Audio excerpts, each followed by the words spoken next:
Ons het sopas geluister na die prelude van die Franse komponis Marc Charpentier se Te Deum. Hy het meer as een Te Deum geskryf, 6 om die waarheid te sê, maar hierdie is die bekendste en die gewildste een. Dit is geskryf in die tyd tussen 1688 en 1698, terwyl Charpentier die musikale direkteur was by die St. Louis Kerk in Parys.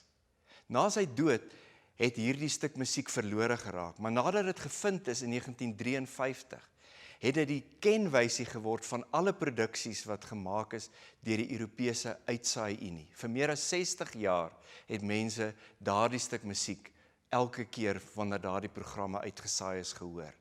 En presies dit het gemaak dat dit so 'n bekende en gewilde stuk musiek is. Ons gaan nou luister na The Holy City, of soos ons dit in Afrikaans ken, Jerusalem. Hierdie lied is al beskryf as 'n godsdienstige Victoriaanse ballade. Dit is geskryf in 1892 deur 'n man met die naam Stephen Adams. Maar dis net die skuilnaam vir 'n man met die naam Michael Maybrick. Die verkope van die bladmusiek aan die begin van die 20ste eeu was so gewild dat hierdie lied op daardie stadium een van die heel gewildste liedere was. En voor die koms van die internet was dit waarskynlik die lied wat die heel meeste onwettig gekopieer is. In Afrikaans het Guy Korsten die lied opgeneem, self die woorde geskryf, en dit was uiteindelik een van Guy se heel gewildste nommers.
Ons gaan nou luister na Mozart se Ave Verum. Hierdie lied is geskryf slegs 6 maande voor Mozart se dood in 1791. Dit is geskryf terwyl hy en sy swanger vrou tyd spandeer het by 'n spa. Hierdie lied is geskryf vir 'n feesdag in die Rooms-Katolieke Kerkjaar, die Corpus Christi fees, wat gevier word op die donderdag net na Drie-eenheid-Sondag. Musikaal is daar baie groot ooreenkomste tussen hierdie lied en Mozart se Requiem, wat heel aan die einde van sy lewe gekomponeer is.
En nou vir iets uit eie bodem, die pragtige gebed Plea for Africa, wat gekomponeer is deur John Knox Bokwe.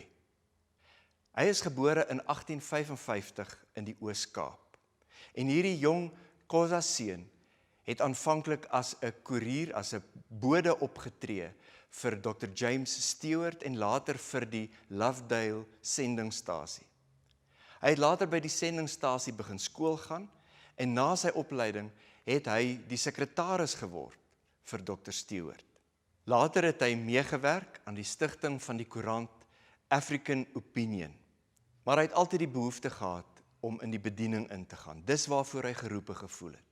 En nadat hy daarvoor opgelei is, het hy in 1906 in die bediening ingegaan in die United Free Church. In 1916 het Bokwe ook 'n instrumentele rol gespeel in die stigting van die Fort Hare Universiteit. Uiteindelik is hy in 1922 oorlede op 66-jarige ouderdom. Hierdie pragtige lied is veral bekend gemaak deur Sebongile Khumalo. Daar is ook 'n pragtige Afrikaanse weergawe van hierdie lied geskryf in Vonklied 159 met die titel Heer, ons bid vir Afrika.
Ons gaan nou luister na 'n weergawe van P.E. Jesu. Daar is 'n hele aantal verskillende weergawes van hierdie lied wat deur verskillende komponiste gedoen is. Die teks daarvoor beteken: vrome of godvrugtige Jesus, gee hulle, dis die afgestorwenes, gee hulle rus, gee hulle ewige rus. Die weergawe waarna ons gaan luister is gekomponeer deur Gabriel Fauré in 1887 as deel van sy requiem. Toe daar in 'n onderhoud met hom gepraat is oor sy requiem, het hy gesê, in sy requiem gaan dit nie oor vrees vir die dood nie, maar eerder dat daar vir die dood 'n wiegelied gesing word. Want, sê hy, in my oë is die dood nie iets vreesaanjaends nie, maar 'n blye verlossing.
Ons gaan nou luister na die eerste van 2 trumpet voluntaries wat in hierdie program ingesluit is.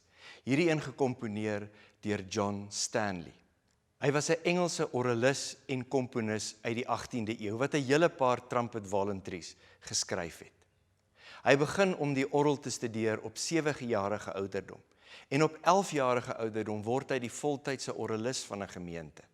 En op 17-jarige ouderdom word hy die heel jongste persoon wat 'n B.Mis graad verwerf aan Oxford Universiteit.